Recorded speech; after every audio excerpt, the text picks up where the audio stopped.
மனம் தளராதே. மடத்தில் ஜென்துறவி ஒருவர் சீடர்களுக்கு பாடம் சொல்லிக் கொண்டிருந்தார்.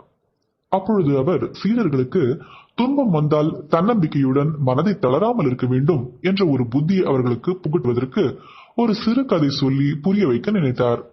அதனால் அவர் ஒரு எறும்பு கதையை தன் சீடர்களுக்கு சொன்னார்.